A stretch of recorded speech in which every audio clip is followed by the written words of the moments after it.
Si që kemi njoftuar edhe më parë, në podcastin ton, nuk mund të them reklamojmë, por do të nxjerrim pa talente njerëz të suksesshëm të komunitetit ton dhe më gjërë.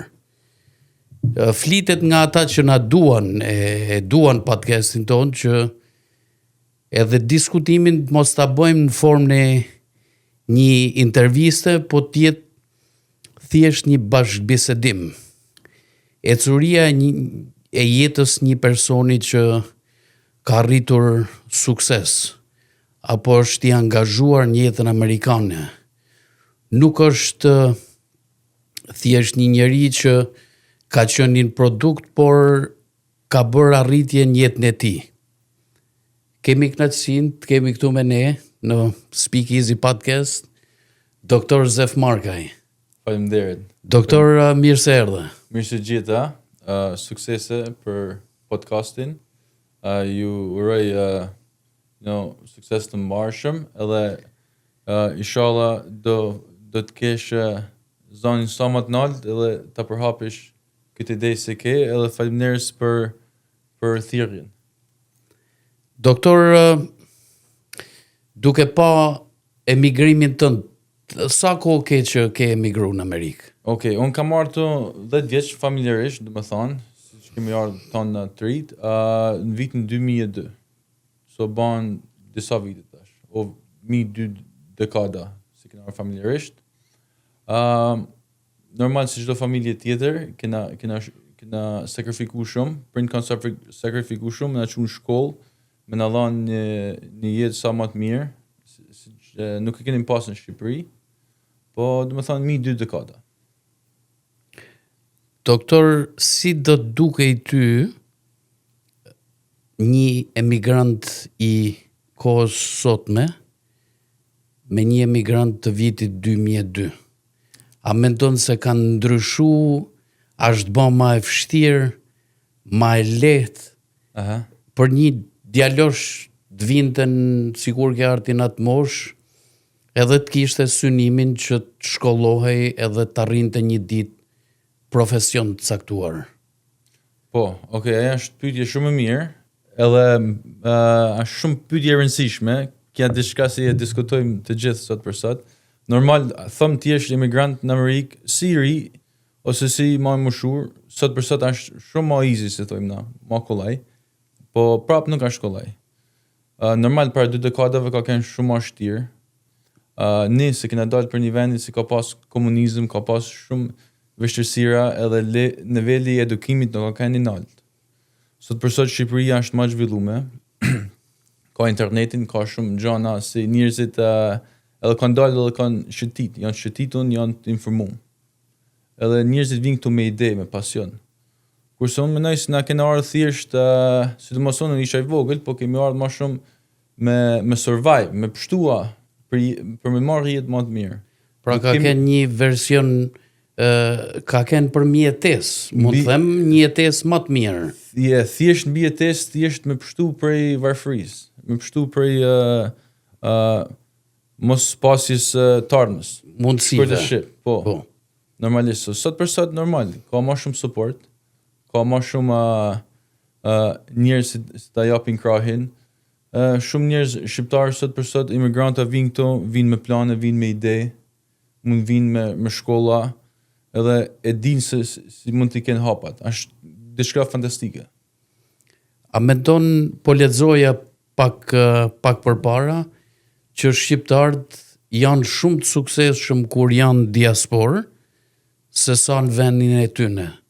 Ndoshta arrin më shumë, biles duke pa dhe eksperiencën e disa rilindasve që kishin shkruar mikët breng që shqiptarët e gjejnë veten arrin, sepse me emigracionin e vjetër ka pas shumë arritje, por ndoshta nuk kanë qenë edhe këto mjetet e rrjetit social që njerëzit nuk i kanë njohur këta njerëz.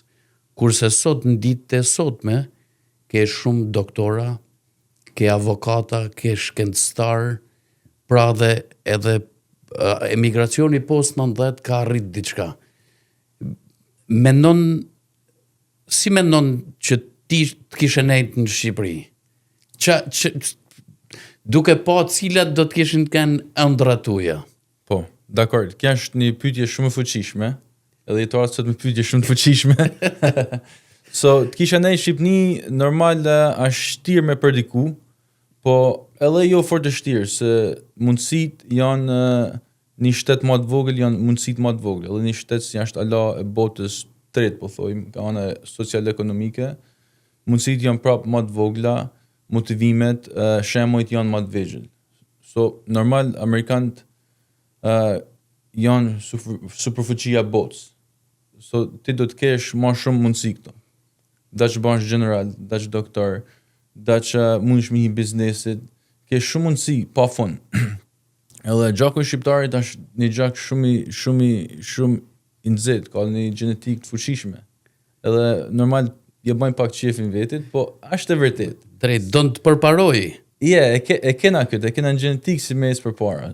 Në Shqipni, unë personalisht menoj se mundu më bëj diçka me jetën time, ndoshta nga ana akademike, ose në një lloj mundësie tjetër, ndoshta biznesit, po ishte kanë shumë vështirë, se Shqipëria ka shumë pak mundësi në krahasim me Amerikën.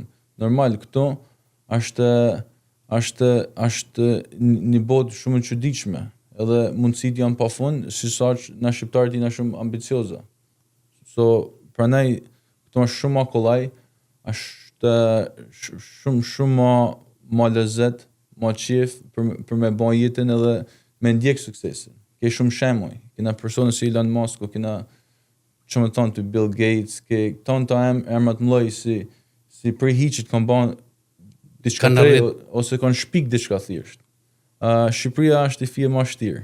Edhe kja është ndoshta i podcast krejt tjetër si mund të hapi muhabetin. Mund të jetë temë komplet tjetër. Po, a shumë më pak pozitive bela që mund të nulli me një tri me të ardhën tina në Shqipëni.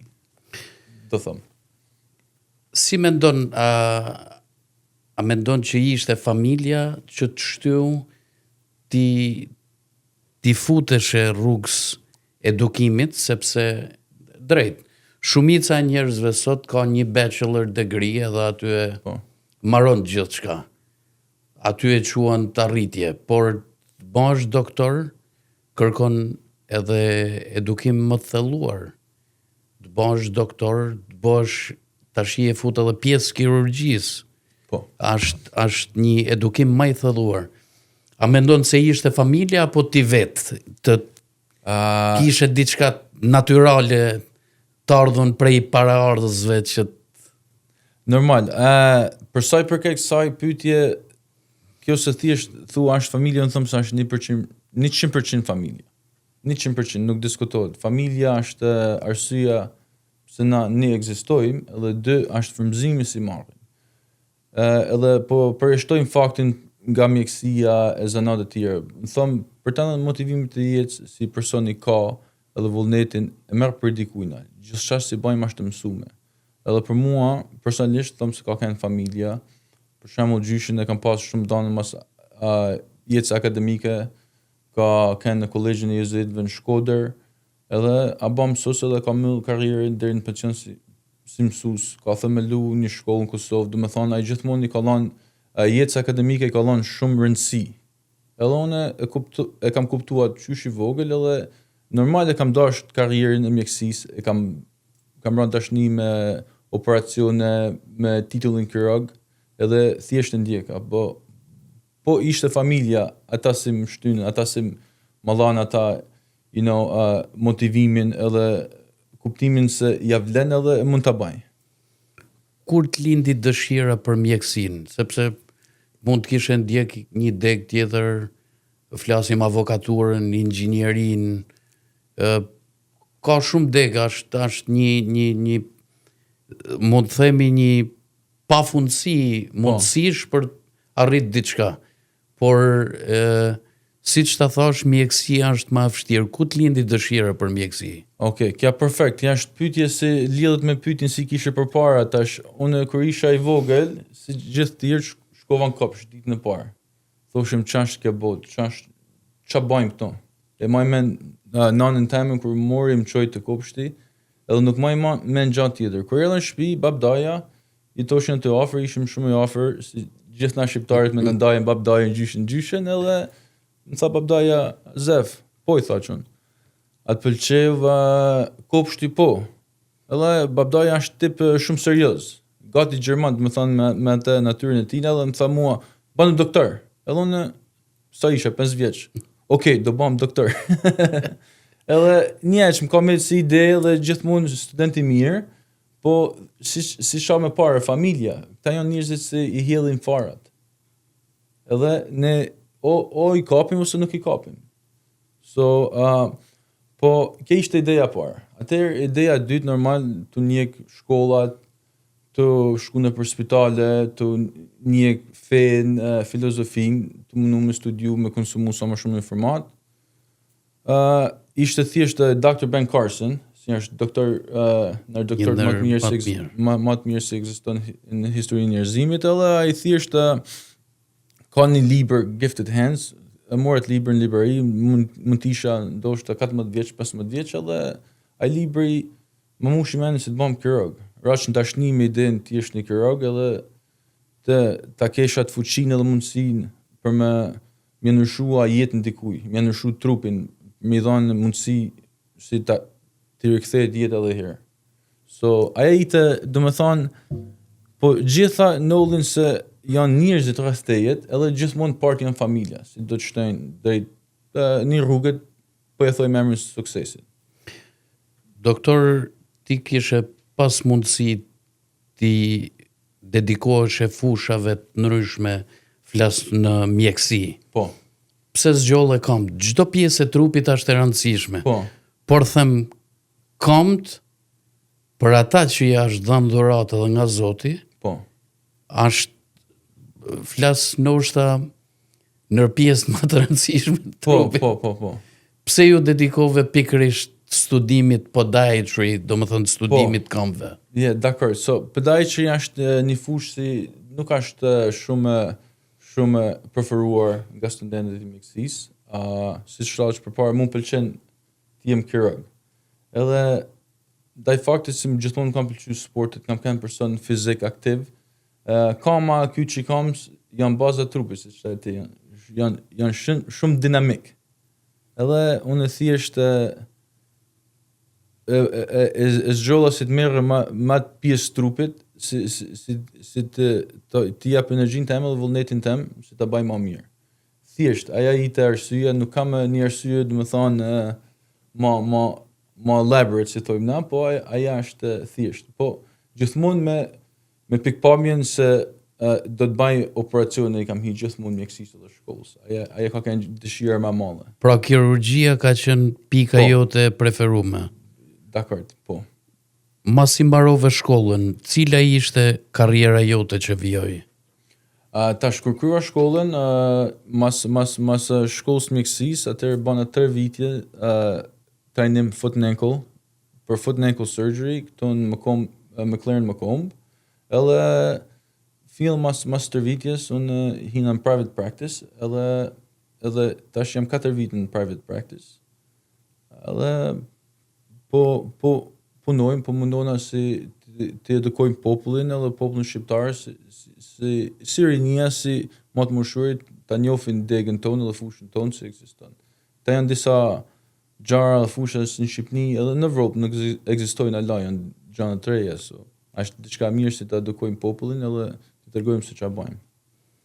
A mendon se duke ndjek edhe intervistën e një atletit, tha mundohem për mos më u vra.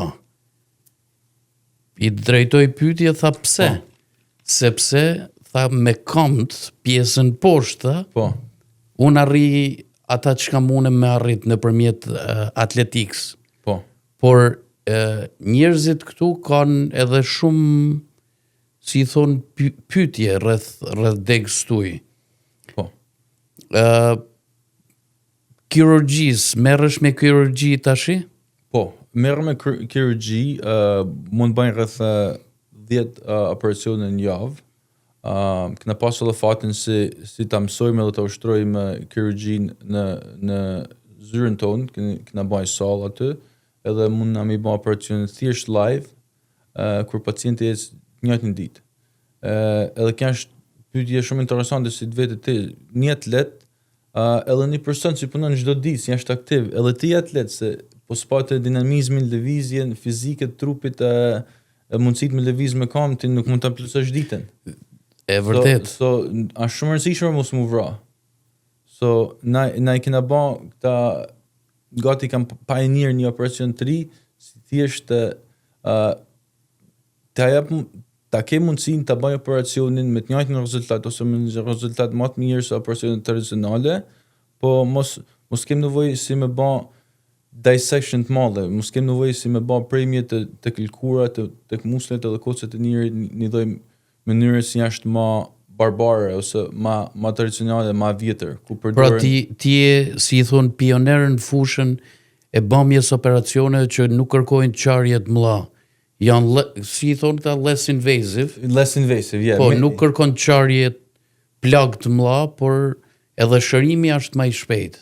Po, shërimi është më I shpejt se minimal invasive, siç thaj ti, është diçka si është ndërhyrje është shumë më e vogël, edhe pacienti ka mundësi me njëjtën ditë. Diçka si nuk është bën kur, edhe janë 5 vite të fundit si bëhet garë, po thojmë në Amerikë më shumë se në shtete të tjera, edhe në Kanada, po bëhet një garë shumë e shpejt për këtë lloj operacionet, jo vetëm në fushën tonë, po në gjitha fushat e tjera, edhe në cosmetic surgery, gastroenterology, gjitha fushat ku ka orthopedics, ku ka operacione, ku ka të bëjë me jetën e njerit, kur njeri do të menet post-operativ, do të thonë mas operacionit, do të menet 2-3 muaj në shtëpi ose në shtrat.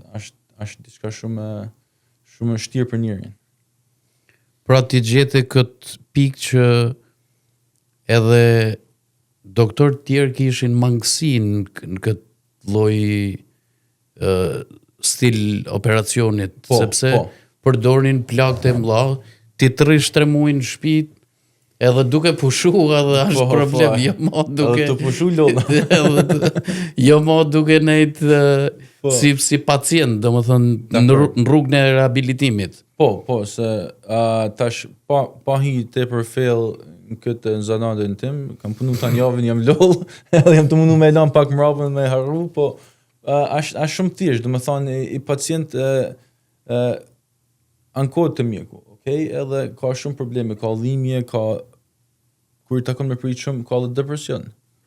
So, këta I kam vuru re, on the chooser resident, edhe s'm kam pëlqy të lloj trajtimet pacientit. So, thjesht jam mundu me gjetë mënyra më të shpejta, se ndoshta kam edhe karakterin si mundu me ja bën shifin pacientit, mundu me gjetë diçka ose një mënyrë më easy, mundu me besu pacientit, edhe pacienti këtë besim tonë, edhe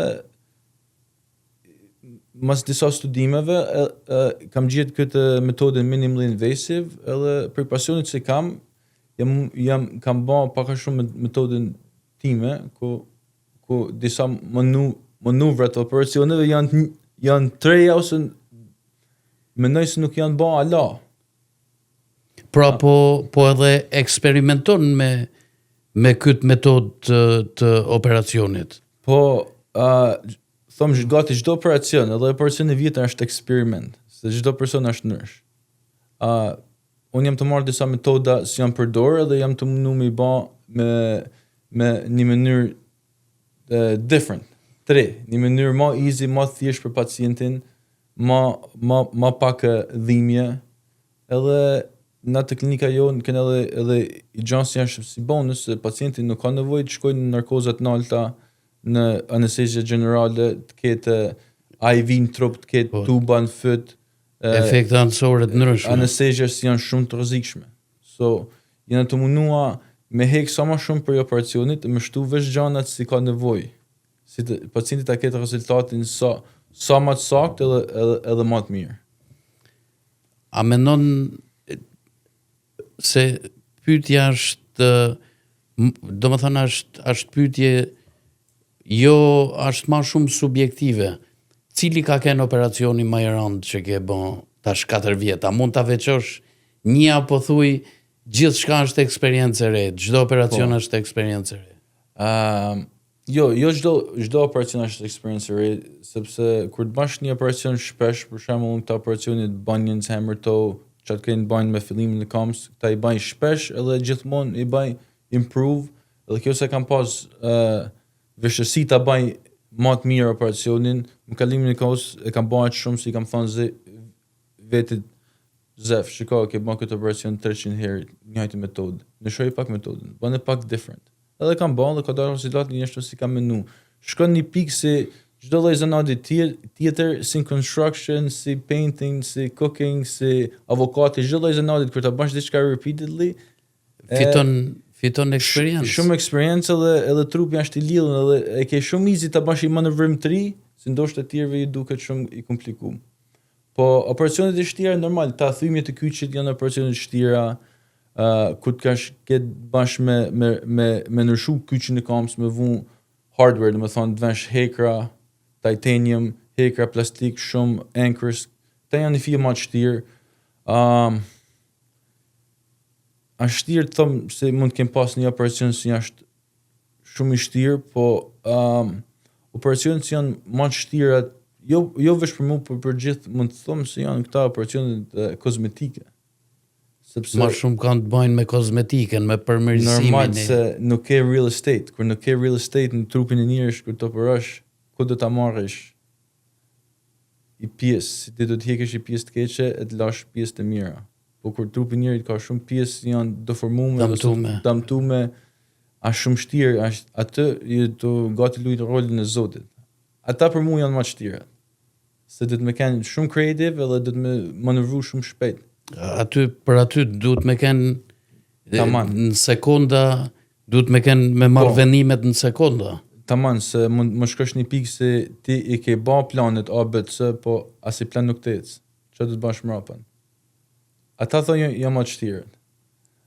Unë në stërvitjen edhe karrierën time deri tash mund kem ba 5.000 operacione gjithsejt, si asistent ose kirurg i parë.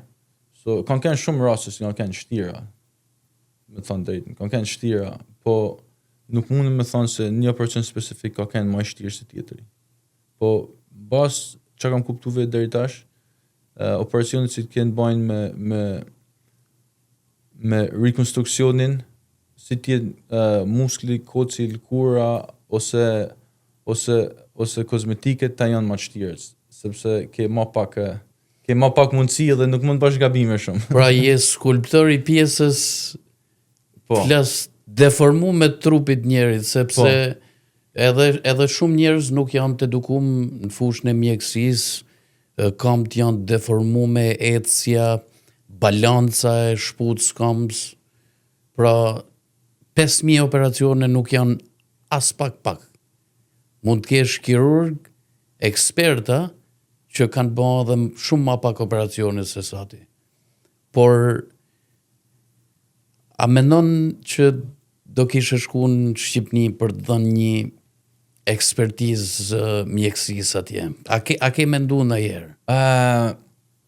Po, kam mendu, po nuk e di se mund shkoj në Shqipni si një ekspert. Shqiptarët janë popull shumë inteligjent.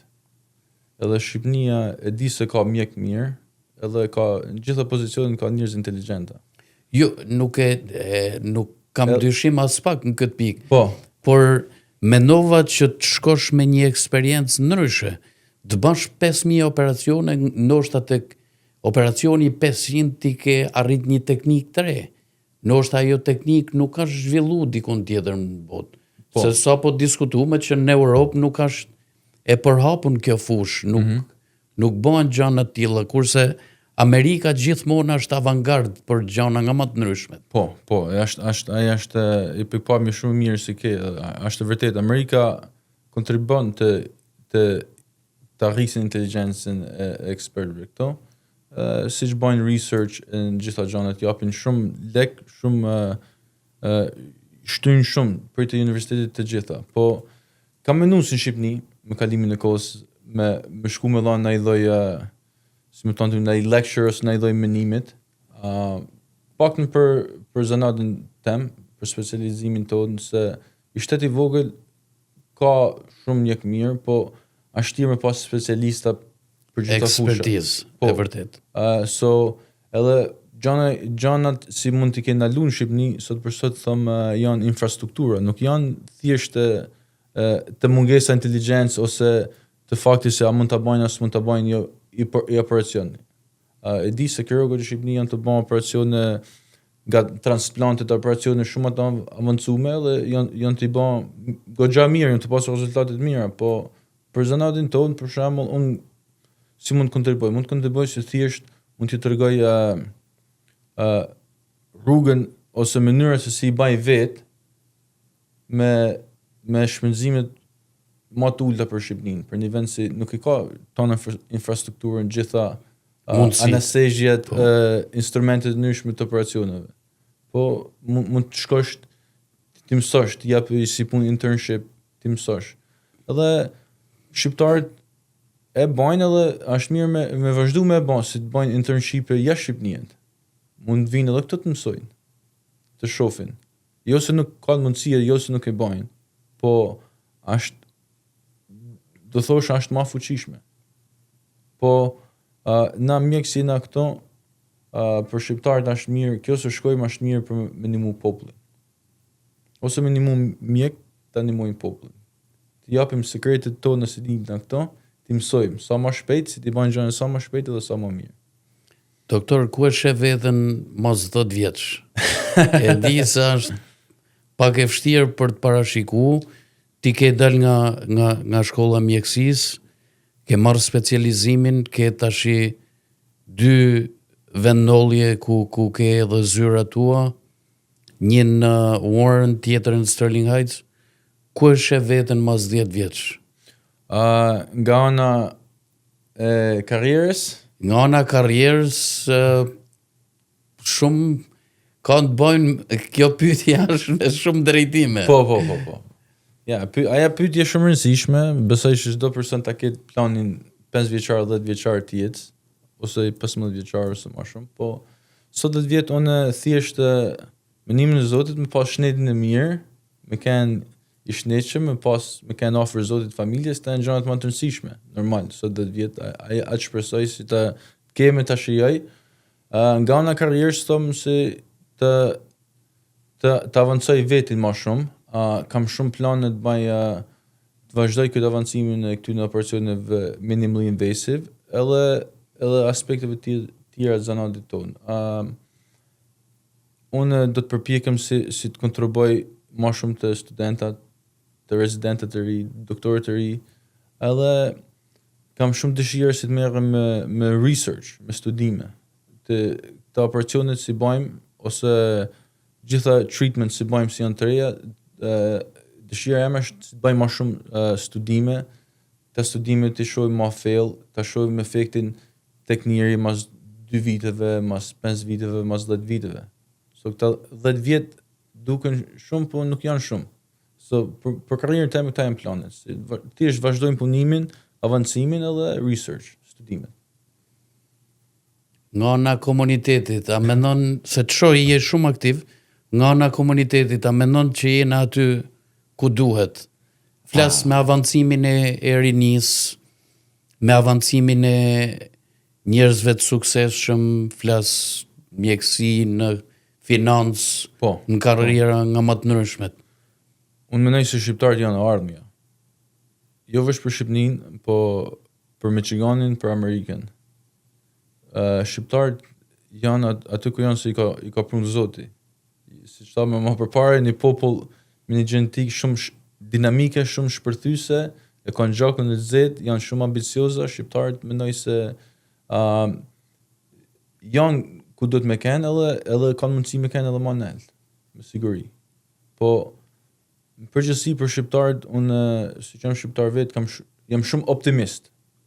Edhe me gjithë zemrën unë mendoj se shqiptarët do të ecin edhe më shumë përpara. Kena shumë figura të nalta sot për sot në komunitetin shqiptar, edhe jashtë komunitetit shqiptar, si kanë gjakun e shqiptarëve. A është aty ku duhet? Apo ka mundësi për si thon për përmirësim edhe avancim. Ka gjithmonë mundësi për avancim, gjithmonë. Edhe mundësia edhe kërkesa për avancim do të më kenë gjithmonë atë. Do të më nal kur. Edhe kur babi em ka shpresë, i thot malësorët thonë inshallah rriti sa më nalt, po inshallah nuk shkon moja kur. So, do më thonë avancimi do të jetë gjithmonë atë, se nuk ka njeriu një bazë ose i plato ku mund shkojnë edhe do të nalet aty. Aja mendim i gabueshëm, njeriu gjithmonë do të ecën përpara. Do të kërkoj gjithë aspektet normal se njeriu nuk është perfekt.